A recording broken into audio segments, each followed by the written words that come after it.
Assalamualaikum warahmatullahi wabarakatuh. Yang kami hormati dosen anatomi tumbuhan Ibu Dr. Tri Wahyu Agustina MPD dan Ibu Mar'atus Solihah, dan yang kami cintai dan kami banggakan teman-teman yang mudah-mudahan dalam keadaan sehat walafiat. Puji syukur marilah kita panjatkan kehadirat Allah Subhanahu wa Ta'ala atas karunia dan kehendaknya kita dapat melaksanakan perkuliahan anatomi tumbuhan secara online atau daring di masa pandemi COVID-19 ini. Tak lupa salawat serta salam semoga tercurah limpahkan kepada junjungan kita Nabi Muhammad SAW.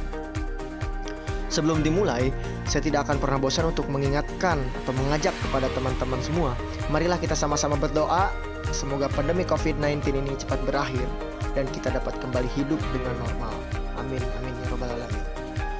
Teman-teman yang saya rindukan, perkenalkan kami dari kelompok 9 yang beranggotakan saya, Muhammad Saifur Ramdan, Nawang Seruni, Nurul Fitriana, dan Nyimas Zilviana akan mempresentasikan pada pertemuan kali ini terkait jurnal internasional yang berjudul Evaluasi Efektivitas Tugas Otentik terhadap Prestasi Belajar Siswa pada Konsep Anatomi Tumbuhan di Universitas Negeri Surabaya. Baiklah, saya Nawang Seruni Katina Hanifah dengan NIM 118220677 akan menyampaikan materi pendahuluan. Sebagian besar pengajaran anatomi tanaman di universitas masih bergantung pada manajemen yang berpusat pada guru. Penekanan dari pendekatan konvensional ini adalah pada hafalan dan mengajar mereka dalam bentuk abstrak dan dekontekstualisasi. Akibatnya, siswa kurang mampu mengintegrasikan dan menerapkan konsep yang telah mereka pelajari untuk memecahkan masalah dalam kehidupan sehari-hari mereka, karena pengetahuan disimpan hanya sebagai informasi daripada sebagai alat untuk memecahkan masalah. Untuk alasan itu, diperkirakan bahwa siswa perlu terlibat dalam kegiatan pembelajaran yang memungkinkan mereka untuk mendapatkan pengalaman nyata dan relevansi dunia nyata dengan pekerjaan mereka. Salah satu pendekatan alternatif untuk mencapai tujuan tersebut adalah dengan melibatkan siswa dalam pembelajaran otentik. Menurut Harrington, pembelajaran otentik mengacu pada metode pembelajaran yang mendorong siswa untuk terlibat dalam tugas yang relevan di dunia nyata. Dengan demikian, siswa dapat dilibatkan dalam pengalaman belajar otentik dengan memberikan mereka tugas otentik yang sesuai.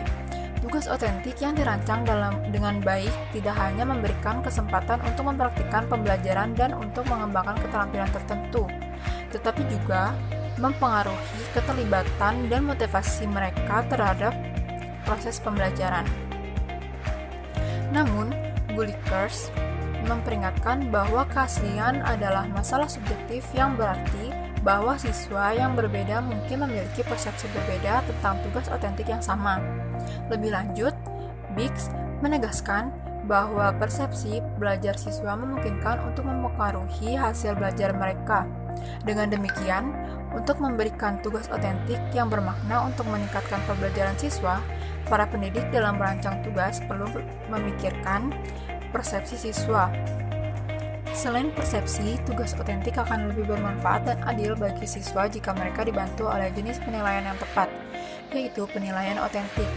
Wiggins dikutip dalam Darling Hammond mendefinisikan penilaian otentik sebagai salah satu alternatif evaluasi kinerja siswa pada tugas-tugas yang relevan dengan kehidupan nyata mereka.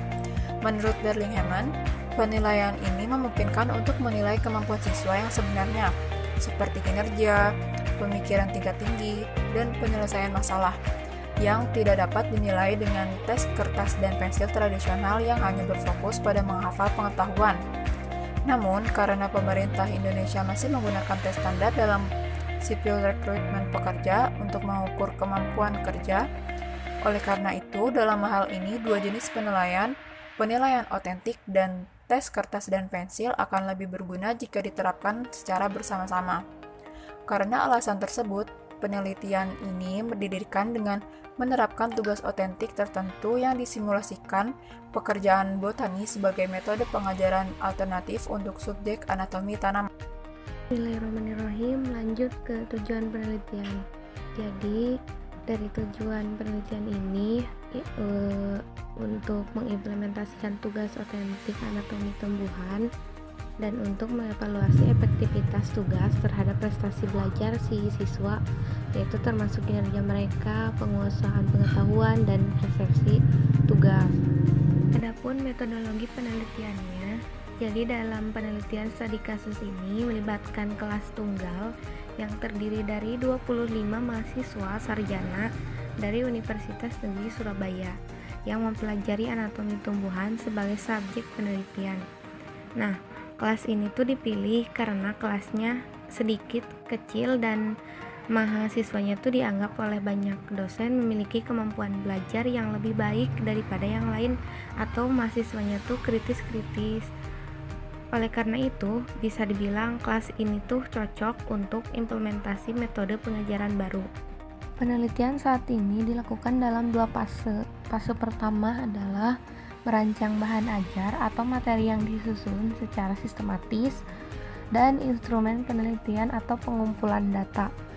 Nah, fase kedua yaitu bagaimana pengembangan pada mahasiswa tersebut, dan fase ini terdiri dari 2 tahap, yaitu validasi atau tindakan pembuktian dan implementasi tindakan pada saat pelaksanaan pada saat penelitian. Oke, baiklah teman-teman, di sini saya akan membahas mengenai hasil kinerja siswa. Untuk penelitian kali ini, kinerja siswa yang dinilai termasuk penulisan jurnal ilmiah, presentasi lisan, dan keterampilan presentasi poster. Hasil kerja siswa ditunjukkan secara singkat di bagian berikut. Silakan teman-teman perhatikan bagannya, di mana untuk yang warna biru itu merupakan penulisan jurnal ilmiah.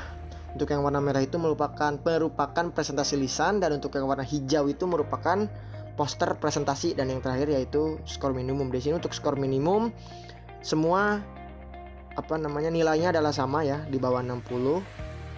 Dan di sini ada perbedaan di presentasi lisan. Jadi per kelompok itu mengalami perbedaan, dan untuk yang paling besar itu adalah kelompok E.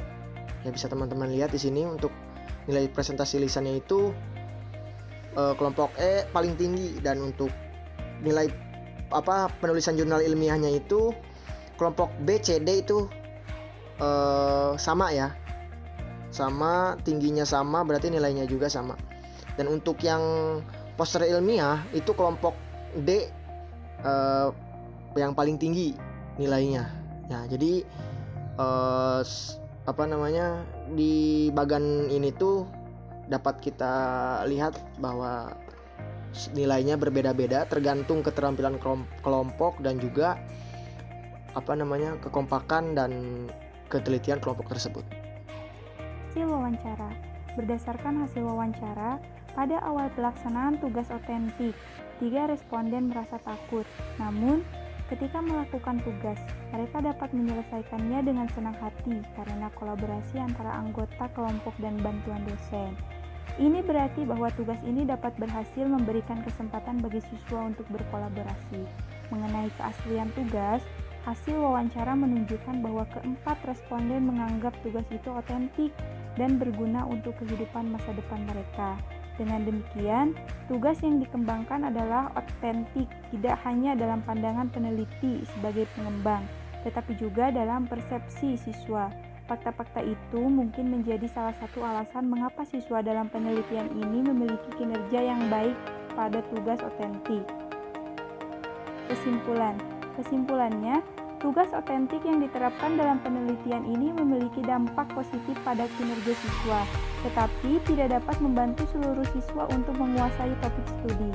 Namun demikian, tugas itu dianggap sebagai tugas yang otentik oleh pengembang dan siswa. Oleh karena itu, dalam mendesain tugas yang benar-benar otentik, para pendidik atau pengembang perlu berpikir tidak hanya tugas, tetapi juga keterampilan dan alokasi waktu siswa. Terima kasih kepada teman-teman yang sudah melihat video dari kelompok kami. Mudah-mudahan bermanfaat, dan saya tidak akan pernah bosan untuk mengingatkan tetap jaga kesehatan, tetap di rumah aja, dan mudah-mudahan pandemi cepat berakhir. Oke, terima kasih. Sekian, wabillahi taufiq wal hidayah. Assalamualaikum warahmatullahi wabarakatuh.